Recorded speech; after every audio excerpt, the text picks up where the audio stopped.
नमस्कार, मैं हूं अखिलेश पांडे और आप देख रहे हैं सी न्यूज़ भारत। वक्त हो चुका है न्यूज़ बुलेटिन का। खबरों के इस बुलेटिन में हम दिखाएंगे कि कैसे कुनकुरी पुलिस को मिली बड़ी कामयाबी। रेवाड़ी में फर्जी तरीके से चल रहे मेडिकल स्टोर पर सीएम फ्लाइंग की पड़ी रेड, और सरगुजा में विद्युत विभाग राजस्व का नुकसान कैसे हो सकता है, और भी तमाम खबरों पर हम विस्तार से करेंगे चर्चा। तो चलिए शुरू करते हैं खबरों का सिलसिला। जसपुर जिले के कुनकुरी पुलिस ने पिकअप वाहन पर लोड डीजे साउंड सिस्टम के साथ पिकअप वाहन लूट की घटना में 4 आरोपियों को गिरफ्तार करने में बड़ी कामयाबी हासिल की है। ये घटना कुनकुरी थाना इलाके के खारी झरिया गांव की है, जहां आरोपियों ने लूट की वारदात को अंजाम दिया था। डीजे संचालक दीपक ने बताया कि वो बरकश पाली का रहने वाला है। डीजे साउंड सिस्टम शादी पार्टी में बुकिंग करता है। घटना 27 अप्रैल की है। डीजे संचालक दीपक ने कुनकुरी के रेमते गांव के नाम पर पिकअप वाहन से आए ग्राहकों से 2500 रुपये एडवांस लेकर डीजे बुकिंग की थी और वह सामान लेकर जा रहा था। इसी दौरान रात 10 बजे खारी झरिया के पास 3 नकाबपोश युवक जान से मारने का डर बनाकर गाड़ी से बाहर निकल गए और वे लोग पिकअप वाहन में डीजे सामान लोड कर फरार हो गए। इस दौरान कुनकुरी पुलिस को सूचना देने पर थाना प्रभारी एलआर चौहान ने तत्काल मामले को गंभीरता से लेते हुए कड़ी मशक्कत के बाद पत्थलगांव इलाके से 4 आरोपियों को गिरफ्तार कर पिकअप वाहन पर लोड डीजे सामान को कब्जे में ले लिया और आगे की कार्यवाही करते हुए चारों आरोपियों को जेल भेज दिया है। बरकसपाली से रेमते के लिए रवाना हुए। आते आते हम लोग को करीबन 9 बज गया रात। आपका ये खारी झरिया जो नदी है, सिरी नदी जो पुल है, उसके इस पार वहाँ पहुँचने से पहले एक बस्ती है, वो मोड़ है, वहाँ पर उसने 3 बार हॉर्न मारा पिकअप का। उसके बाद वहाँ से गाड़ी चलना एकदम शुरू हो गया। पिकअप में आप भी तो बैठे थे? हाँ, मैं भी बैठा था। तो मैं बोला कि बिना आदमी का काहे के लिए पिकअप का हॉर्न मार रहा है। बाकी मैं कुछ नहीं बोला उसको। मैं बोला कि चलो ऐसे ही मारता होगा। फिर वहीं से उसका गाड़ी आना एकदम स्लो हो गया, और जैसे पुल पहुँचा, वो जो आम पेड़ नहीं है पुल के पास, बस वहीं पे एक बाइक में 3 सवार लड़का लोग आए, वो भी रड लेके, और वहाँ आके गाड़ी को आगे तरफ अड़ा दिए। अड़ाने के बाद पहले तो मेरे तरफ गए और गेट खोले, उसके बाद मेरे को उतारे पहले और रड का नोक लगाए यहाँ। उसके बाद ड्राइवर उतरा, उसके बाद मुकेश था, उसको भी उतार दिए। उसके बाद कुछ उन लोग बातें करने लगे। उसके बाद ड्राइवर गाड़ी में बैठ गया। उसके बाद वहाँ पर और 2 व्यक्ति थे, उसमें से वो गाड़ी में बैठ गया पिकअप में। उसके बाद पिकअप वाला ड्राइवर गाड़ी स्टार्ट किया और वहाँ से भागा। तो 2 जने थे, वो क्या बोल रहे हैं, इनसे हम लोग को क्या बात करना है, चलो पिकअप का पीछा करते हैं। फिर वहाँ से लोग भाग गए। तुम लोग उतार के छोड़ दिया? हाँ, हम लोग को उतार के वो लोग छोड़ दिए। जी, ग्राम बरकसपाली का दीपक नामक व्यक्ति जो डीजे चलाता है, और दिनांक 27/4 को ये कुनकुरी रेमते रोड बुकिंग के लिए ला रहा था। सिरीटोली नदी के पास 9 बजे रात को 3-4 आदमी पिकअप को रोके और राड दिखाकर भयभीत कर उस डीजे को लूट कर ले गए, जिसमें से एक हम लोग अपराध पंजीबद्ध कर विवेचना के दौरान 4 आरोपी, जिसमें एक राजकुमार खरीझरिया का है और एक है देव कुमार यादव, ये ऊपर घींचा का रहने वाला है, और योगेश डुमरिया थाना फरसाबहार का रहने वाला है, और भागीरथी लहरे ये है बूढ़ा डांड पत्थलगांव थाना के अंतर्गत। तो इनके बीच विवेचना के दौरान हम लोग पतासाजी कर इनके कब्जे से डीजे और प्रयुक्त पिकअप वाहन को बरामद कर जब्त कर लिए हैं और 4 आरोपी को गिरफ्तार किए हैं। आज उनको न्यायिक रिमांड पर भेजा जाएगा। जशपुर से सी न्यूज़ संवाददाता दीपक वर्मा की रिपोर्ट। मधुबनी पूर्व विधान पार्षद से भाजपा नेता सुमन कुमार महासेठ ने कहा कि आगामी लोकसभा चुनाव में नरेंद्र मोदी जी के नेतृत्व में फिर से देश में भाजपा की सरकार बने एवं पुनः नरेंद्र मोदी प्रधानमंत्री बने। साथ ही विधानसभा 2025 के चुनाव में भाजपा का बिहार में पूर्ण बहुमत की सरकार बने, इसके लिए हम सभी कार्यकर्ता दिन रात निरंतरता से लोगों के बीच जनसंपर्क बनाने में लगे हुए हैं। वहीं पूर्व एमएलसी महासेठ ने जातीय जनगणना का समर्थन करते हुए कहा कि ये गरीब दबे कुचले सभी तबके के लोगों के लिए संजीवनी साबित हो सकता है। इस दौरान भूतपूर्व सैनिक रामजीवन चौधरी, मुखिया जीवच शाह, पंचायत समिति सदस्य संजय चौधरी एवं अन्य लोग उपस्थित थे।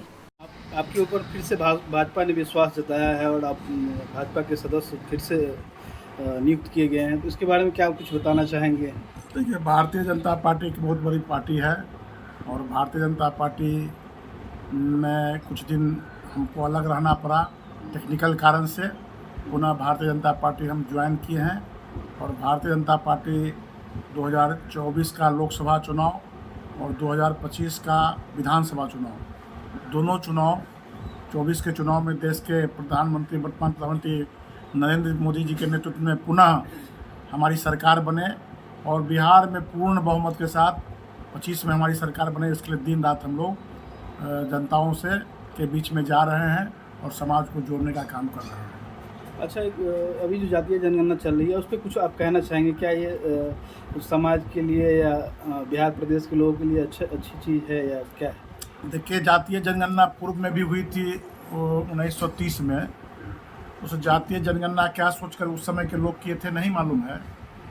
और चूँकि बिहार की आर्थिक स्थिति बहुत बदतर है और हो सकता है कि सरकार का दृष्टिकोण जो भी हो, लेकिन हमको लगता है कि इस जनगणना के माध्यम से जो अंतिम वर्ग के व्यक्ति हैं, अगर वहाँ तक सरकार पहुँचती है जनगणना के माध्यम से, जातीय गणना के माध्यम से, कि इस वर्ग के लोग में बहुत ज़्यादा गरीबी है, पहले हम उसको आगे बढ़ाएंगे, ये सोच के साथ अगर चलती है तो निश्चित रूप से ये जातीय जनगणना अच्छा है। क्योंकि आज भी अपने समाज में जो हिंदू समाज के अभिन्न अंग हैं, छुआछूत, भेदभाव, गरीबी, अशिक्षित के कारण वो आज भी सबसे अंतिम पावदान पर है और ये जातीय जनगणना होने से हिंदू समाज को बहुत ज़्यादा फायदा होने वाला है। और क्या कुछ संदेश देना चाहेंगे अपने कार्यकर्ताओं को, भाजपा के कार्यकर्ताओं को, और आगे आने वाले चुनाव में लोगों से क्या अपील करना चाहेंगे? बस यही कहना है कि आने वाला जो 2024 का चुनाव है, नरेंद्र मोदी जी के नेतृत्व में हम प्रधानमंत्री पुनः बने, इसके लिए जी जान से बूथ तक अभी तक जो उनका कार्यकाल में किए गए कार्य, विकास कार्य के बारे में आम जनता से जिसका फ़ायदा पहुंचा है, जीवन में रहन सहन का जो परिवर्तन आया है और विकास का जो अंधाधुंध तूफान मचा हुआ है, उसके बारे में जन जन तक पहुंचाने के लिए। मोदी जी का सबसे अच्छी योजना क्या है, कुछ बताना चाहेंगे? एक रामायण में कहावत है, कोबर छोट कहत अपराधु। मोदी जी का एक एक योजना ऐसा है जो आम जन के लिए लाभदायक है। किसी एक योजना के बारे में हम चर्चा करना जब प्रारंभ। मधुबनी से सीनू संवाददाता अनिल कुमार चौधरी की रिपोर्ट। खबर रेवाड़ी से है, जहां फर्जी तरीके से चल रहे मेडिकल स्टोर पर सीएम फ्लाइंग की रेड पड़ी और स्टोर को सील कर दिया गया। बता दें कि स्टोर में एक्सपायरी डेट की दवाइयां मिली हैं और ये स्टोर अन्य महिला के लाइसेंस पर चलाया जा रहा था। इस पर कार्यवाही करते हुए संबंधित विभाग ने स्टोर को सील कर अग्रिम कार्यवाही शुरू कर दी है। मुख्यमंत्री उड़नदस्ता रेवाड़ी की टीम के द्वारा आज एक गुप्त सूचना के आधार पर नारनौल फाटक के पास, नाईवाड़ी के पास एक मेडिकल स्टोर पे रेड की गई, जिसमें जो संबंधित विभाग के अधिकारी भी साथ थे, जो ड्रग्स डिपार्टमेंट से। तो जब वहाँ पे चेक किया गया तो उनके पास कुछ एक्सपायर्ड मेडिसिन मिली और सफाई भी प्रॉपर नहीं थी। और सबसे बड़ी बात ये थी कि उसमें जो फार्मासिस्ट का जो लाइसेंस होता है वो किसी और के नाम से था, उनके नाम से नहीं था। तो इस संबंध में उनके दुकान को ड्रग्स डिपार्टमेंट के द्वारा सील किया गया। आगे नियमानुसार कार्रवाई की जाएगी। रेवाड़ी से सीनू संवाददाता चैन सिंह की रिपोर्ट। छत्तीसगढ़ में हजारों की संख्या में विद्युत विभाग के मीटर स्पॉट बिलिंग लेने वाले श्रमिकों के अनिश्चितकालीन हड़ताल पर चले जाने से विद्युत विभाग राजस्व का नुकसान उठाना पड़ सकता है। दरअसल सरगुजा जिले में सैकड़ों की संख्या में स्पॉट बिलिंग एवं मीटर रीडिंग श्रमिक ठेका कर्मचारी महासंघ ने अपनी 3 सूत्रीय मांगों को लेकर अनिश्चितकालीन हड़ताल पर चले गए हैं। इनकी मांग है कि सरकार ठेका प्रथा खत्म कर नियमितीकरण किया जाए, साथ ही आउटसोर्सिंग के माध्यम से कर्मचारियों को लेने पर रोक लगाई जाए। वहीं स्पॉट बिलिंग करने वाले श्रमिकों को अनुबंध के अनुसार पेमेंट दिया जाए। इधर श्रमिकों ने कहा कि जब तक हमारी मांगें पूरी नहीं होंगी तब तक हम अनिश्चितकालीन हड़ताल पर डटे रहेंगे। बहरहाल इन श्रमिकों के हड़ताल पर चले जाने से विद्युत विभाग के द्वारा मीटर रीडिंग सहित अन्य कार्य में व्यवधान उत्पन्न हो सकता है। विनोद कुमार तिग्गा, मीटर रीडर संघ सरगुजा अध्यक्ष। जी बताइए, किन मांगों को लेकर आज आप लोग हड़ताल किए हैं?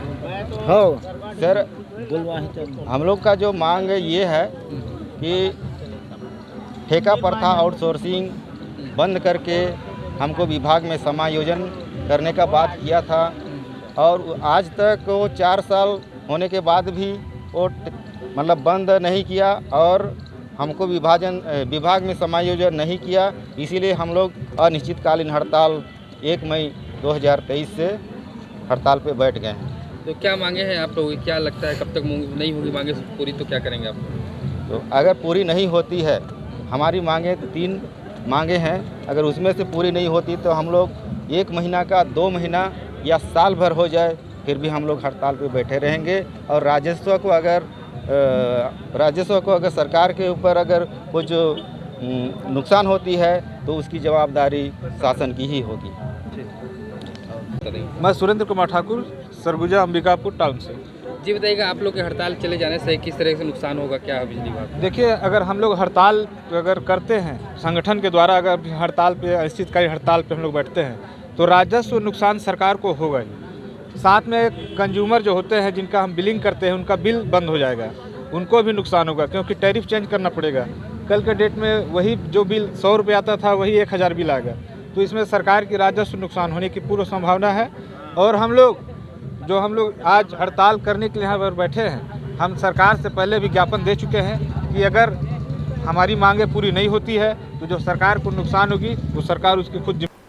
सरगुजा से सीनू संवाददाता रिंकू सोनी की रिपोर्ट। तालग्राम थाना के एसपी ने औचक निरीक्षण किया, चुनाव को लेकर की गई कार्यवाही की जानकारी ली। बचे हुए अपराधियों पर कड़ी कार्यवाही के एसपी ने निर्देश दिए हैं। क्षेत्र के मतदान केंद्रों पर भी पहुंचे एसपी कुंवर अनुपम सिंह। शांतिपूर्ण मतदान के लिए सुरक्षा व्यवस्था का खींचा खाका। नगर क्षेत्र में गश्त कर आमजन से संवाद भी किया। एसपी ने आमजन को शांतिपूर्ण मतदान का भरोसा दिलाया है। कन्नौज से सीनू संवाददाता सीबू सैनी की रिपोर्ट। प्रयागराज के मांडा में फाटक पर ट्रेन की चपेट में आने से एक युवक की मौत हो गई। मांडा के डीलिया गांव का युवक बताया जा रहा है, जिसकी पहचान भुवर यादव के रूप में हुई है। बता दें कि फाटक पार करते समय यह हादसा हुआ है। प्रयागराज से सीनू संवाददाता दीपक शुक्ला की रिपोर्ट। खबर रतलाम से है, जहां रतलाम ग्रामीण विधानसभा के ग्राम बिबड़ौद में लाडली लक्ष्मी उत्सव का आयोजन विधायक दिलीप मकवाना की उपस्थिति में हर्षोल्लास के साथ किया गया। कार्यक्रम की शुरुआत कन्या पूजन के साथ की गई। इसके बाद मुख्यमंत्री शिवराज सिंह चौहान के संबोधन लाइव प्रसारण के माध्यम से सुना गया और लाडलियों को शिक्षा के क्षेत्र में उत्कृष्ट प्रदर्शन करने पर प्रमाण पत्र देकर पुरस्कृत किया गया। कार्यक्रम के दौरान विधायक मकवाना द्वारा लाडली लक्ष्मी को संबोधित करते हुए शासन की अन्य जन कल्याणकारी योजनाओं की भी जानकारी दी गई।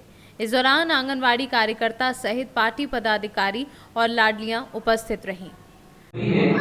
और लगभग आज पूरे मध्य प्रदेश में 44 लाख लाडली बेटियां हैं। वो हमारे मध्य प्रदेश के मुख्यमंत्री शिवराज सिंह जी चौहान की देन है कि उनके मन में एक नई सोच, नई विचारधारा है कि हम देखते हैं कि पुराने समय में बेटियों को एक अभिशाप माना जाता था। बेटियों के जन्म पर परिवार में मायूसी छाई जाती थी और बेटे के जन्म पर उत्सव मनाया जाता था, मंगल गीत गाए जाते थे, मिठाई बांटी जाती थी। लेकिन हमारे प्रदेश के मुख्यमंत्री जी ने लाडली लक्ष्मी बेटियों की जो योजना चलाई, उस योजना का क्रियान्वयन पूरे भारत में अन्य मुख्यमंत्रियों ने भी इस योजना को लागू करा है। रतलाम से सीनू संवाददाता हुसैन खान की रिपोर्ट। जय बाबा डंबरदास मनसापुर कुटी से सटा सामुदायिक शौचालय अपनी बदहाली पर आंसू बहा रहा है। सामुदायिक शौचालय के चारों तरफ झाड़ियां उगाई हैं। साथ ही शौचालय की साफ सफाई के लिए सामान भी उपलब्ध नहीं है। शौचालय के अंदर भी गंदगी का अंबार लगा है। हर माह पूर्णिमा के दिन हजारों श्रद्धालु कुटी पर पूजा अर्चना करने के लिए आते हैं। शौचालय की स्थिति खराब होने की वजह से उन्हें शौच के लिए इधर उधर भटकना पड़ता है। सरकार ने स्वच्छ भारत मिशन के तहत हर गांव में शौचालय का निर्माण लाखों रुपए की कीमत से कराया था, ताकि लोगों को खुले में शौच ना करना पड़े। लेकिन इस शौचालय की स्थिति देखकर अंदाजा लगाया जा सकता है कि सरकारी धन का सही उपयोग नहीं किया गया है। शौचालय का निर्माण कार्य तो किसी तरीके से आधा अधूरा कर दिया गया, उसके आसपास मिट्टी की पटाई करना भूल गए। बड़ी बात तो यह है कि शौचालय पर महिला की जगह महिल व सामुदायिक शौचालय की जगह सामुदायिक शौचालय लिखा हुआ है। आखिर बड़ा सवाल खड़ा होता है कि अब तक किसी अधिकारी और कर्मचारी की निगाह इस पर अब तक क्यों नहीं पड़ी। अंबेडकर नगर से सी न्यूज़ संवाददाता प्रमोद वर्मा की रिपोर्ट। आज जनपद पंचायत तिरला में मुख्यमंत्री के आह्वान पर लाडली लक्ष्मी उत्सव मनाया गया। इस कार्यक्रम के मुख्य अतिथि जनपद पंचायत अध्यक्ष सीताराम सिंघार, मुख्य कार्यपालन अधिकारी जिम्मी बाहेती, जनप्रतिनिधि शुभम पाटीदार, पर्यवेक्षक रूपवंती डावर, तिरला की समस्त आंगनवाड़ी कार्यकर्ताएं एवं सहायिकाएं व लाडली लक्ष्मी से लाभान्वित बालिकाएं एवं अभिभावक उपस्थित रहे। वहीं कार्यक्रम का शुभारंभ मां सरस्वती के चित्र पर माल्यार्पण व दीप प्रज्वलित कर किया और कन्या पूजन कर किया गया। तत्पश्चात अतिथियों का स्वागत किया गया। कार्यक्रम में उत्कृष्ट विद्यालय धार में तिरला की लाडली बालिका हर्षिता शर्मा द्वारा प्रथम आने पर सम्मानित किया गया। वहीं कार्यक्रम में बालिकाओं के साथ जनपद अध्यक्ष एवं अतिथियों ने पौधारोपण भी किया। अतिथिगण व बालिकाओं को स्वल्पाहार दिया गया एवं अंत में अभिलाषा खराड़ी ने सभी का आभार व्यक्त किया। धार से सी न्यूज़ संवाददाता पंकज शर्मा की रिपोर्ट। फिलहाल के लिए इस न्यूज़ बुलेटिन में बस इतना ही। देश दुनिया की तमाम खबरों के लिए देखते रहें सी न्यूज़ भारत। हर खबर आपके साथ, आपके हाथ।